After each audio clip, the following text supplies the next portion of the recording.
Hello साथियों, आप सभी का स्वागत है आपके अपने चहते यूट्यूब चैनल कॉमर्सपुर में। मैं आपका साथी मुकर्रम जिया। आज हम लोग देखेंगे भारत का एक परिचय। इसमें हम लोग देखेंगे भारत का विस्तार किस किस देश के साथ है, भारत का क्षेत्रफल, भारत किस गोलार्ध में स्थित है, भारतीय मानक समय देखेंगे, भारत का अक्षांश और देशांतर को हम लोग देखेंगे। सबसे पहले हम लोग देखेंगे जो भारत है वो किस गोलार्ध में स्थित है। यहाँ पे आपको एक ग्लोब दिखाई दे रहा होगा स्क्रीन पे, इसको आप लोग ध्यान से देखिएगा, इसको हम लोग बहुत अच्छे तरीके से समझेंगे। तो आपको ग्लोब में यहाँ पे इंडिया दिखाई दे रहा है, भारत, ठीक है ना। तो यहाँ पे तो समान तौर पे भारत दिखाई दे रहा है, लेकिन ये चीज़ बता पाना अभी मुश्किल होगा कि ये किस गोलार्ध में स्थित है। तो इसको हम लोग आसानी से समझते हैं। तो हम लोग समझेंगे अक्षांश के अनुसार किस गोलार्ध में है और देशांतर के अनुसार, और अक्षांश और देशांतर के अनुसार किस गोलार्ध में स्थित है। तो जो ये अक्षांश और देशांतर रेखाएं हैं, जो ये पृथ्वी पर खींची गई एक काल्पनिक रेखाएं हैं, ठीक है ना। तो मैं आप लोग को एक अक्षांश और देशांतर पे एक वीडियो बनाऊंगा, उसमें बहुत अच्छे तरीके से हम लोग समझेंगे अक्षांश और देशांतर को। तो चलिए हम लोग देखते हैं। यहाँ पे एक आपको लाइन दिखाई दे रहा होगा, यहाँ पे एक लाइन दिखाई दे रहा होगा, ठीक है ना। यहाँ पे एक लाइन दिखाई दे रहा है, ये पृथ्वी को दो बराबर भागों में बांटती है। यह एक अक्षांश रेखा है, ठीक है ना। अब इसी लाइन को 0 डिग्री या ग्रेट सर्कल भी बोला जाता है। ये जो पृथ्वी को दो बराबर भागों में बांटती है, इसके ऊपर वाले को उत्तरी गोलार्ध और दक्षिण वाले को दक्षिणी गोलार्ध बोलते हैं। तो हम अगर अक्षांश के अनुसार देखें तो भारत जो है वो उत्तरी गोलार्ध में स्थित आपको दिखाई देगा, ठीक है। ये अक्षांश के अनुसार हो गया। अब हम लोग देशांतर के अनुसार देखेंगे जो भारत है वो कहाँ पे स्थित है। तो चलिए हम लोग देखते हैं देशांतर के अनुसार। यहाँ पे आपको एक लाइन दिखाई दे रहा होगा, ये जो है वो पृथ्वी को, ये भी क्या है, दो बराबर भागों में बांटती है। ये जो है ये देशांतर रेखा है, ठीक है। जब इसके हम इधर पश्चिम साइड में देखेंगे तो इसको पश्चिमी गोलार्ध बोला जाता है, और इसके पूरब में इसको पूर्वी गोलार्ध बोला जाता है। यानी देशांतर रेखा के अनुसार जो भारत है वो पूर्वी गोलार्ध में स्थित है। अब हम लोग होल सोल देखेंगे, ठीक है। जो अक्षांश के अनुसार उत्तरी गोलार्ध में, देशांतर के अनुसार पूर्वी गोलार्ध में। और जब हम इसको होल सोल देखेंगे तो ये उत्तर पूर्वी गोलार्ध में स्थित आपको दिखाई देगा।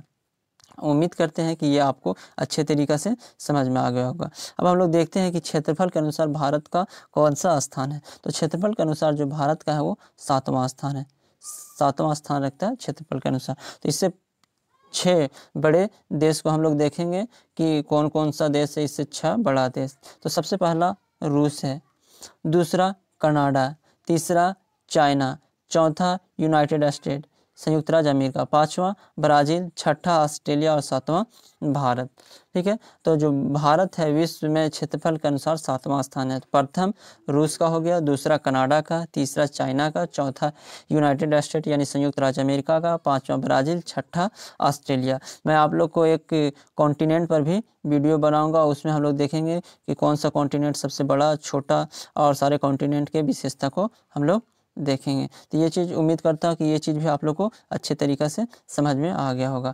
अब हम लोग देखते हैं कि भारत जो है वो किस किस देश के साथ अपना सीमा साझा करती है, ठीक है। तो यहाँ पे आपको दिखाई दे रहा है भारत पाकिस्तान, अफ़गानिस्तान, चाइना, नेपाल, भूटान, बांग्लादेश और म्यांमार के साथ अपना सीमा साझा करती है, ठीक है। तो जो है भारत किस किस देश के साथ सीमा साझा करती है, तो पाकिस्तान, अफ़गानिस्तान, चाइना, नेपाल, भूटान, बांग्लादेश और म्यांमार। इस मानचित्र को आप लोग ध्यान से देखिए, आपको कभी एग्जाम में सजाने के लिए भी दे देता है, तो इस चीज़ को ध्यान से देखिएगा। और जो भारत है वो 7 देशों के साथ अपना सीमा साझा कर रही है, ठीक है। अब हम लोग देखेंगे कि हम लोग देखने वाला भारत का चौहद्दी को देखेंगे, ठीक है ना। तो भारत के उत्तर में आपको ये हिमालय दिखाई दे रहा है, ये हिमालय है, ये आप भारत के उत्तर में स्थित है। भारत के दक्षिण में आपको ये हिंद महासागर है, ठीक है। भारत के दक्षिण में हिंद महासागर। अब भारत का पश्चिम में आइएगा तो यहाँ पे अरब सागर दिखाई देगा आपको, भारत के पश्चिम में अरब सागर, और अब भारत के पूर्व में आपको बंगाल की खाड़ी दिखाई देगी। यानी कि भारत के उत्तर में हिमालय, दक्षिण में हिंद महासागर, पूरब में बंगाल की खाड़ी और पश्चिम में अरब सागर आपको दिखाई दे रहा होगा। हम आप लोग को ये हिमालय पर भी एक वीडियो बनाएंगे, उसमें हम लोग देखेंगे हिमालय की विशेषता को, हिमालय की उत्पत्ति को देखेंगे, ठीक है। अब हम लोग देखते हैं भारत का जो है वो अक्षांश और देशांतर और भारतीय मानक समय को हम लोग देखेंगे, ठीक है ना। तो सबसे पहले हम भारत के अक्षांश को देखते हैं कि भारत का अक्षांशीय रेखा वो जो है कितना डिग्री से कितना डिग्री के बीच में स्थित है।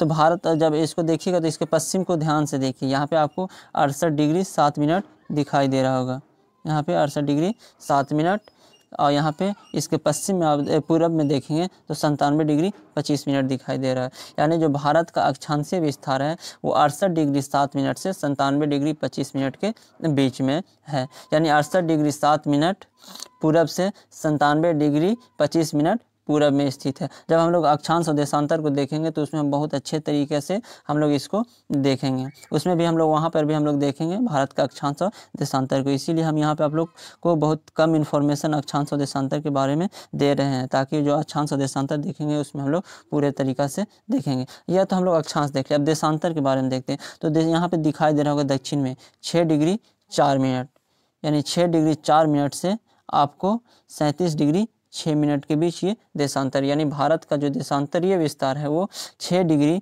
4 मिनट से 37 डिग्री 6 मिनट के बीच स्थित है। यानी 6 डिग्री 4 मिनट उत्तर से 37 डिग्री 6 मिनट उत्तर के बीच स्थित है। ये नहीं कि हम लोग ये जो 6 डिग्री 4 मिनट है ये दक्षिण में इसीलिए हम इसको दक्षिण बोलेंगे, नहीं। जो भारत है वो उत्तरी गोलार्ध में है, इसीलिए हम लोग देखेंगे कि 6 डिग्री 4 मिनट उत्तर से 37 डिग्री 6 मिनट उत्तर के बीच स्थित है, ठीक है ना। अब ये जो आपको एक लाइन दिखाई दे रहा होगा ये कर्क रेखा है, ठीक है ना, 23.5 डिग्री, ठीक है। तो जो कर्क रेखा है वो भारत से भी होकर गुजरती है। ये भारत के 8 राज्यों से होकर गुजरती है, ठीक है ना।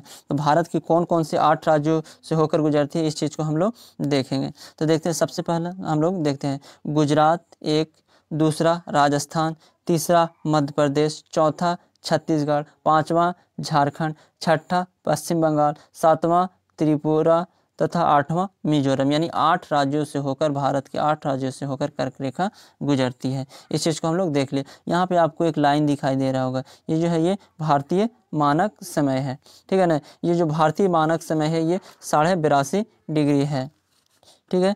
ये 82.5 डिग्री भारतीय मानक समय है। जो ये भारत के जो है वो किस स्थान से, यानी कि आपको उत्तर प्रदेश के नैनी से गुजरती है। ये भारतीय मानक समय जो है वो आपको उत्तर प्रदेश के नैनी से होकर गुजरती है। तो हम लोग जो एक अलग से सेपरेट वीडियो देखेंगे उसमें हम लोग भारतीय मानक समय को देखेंगे।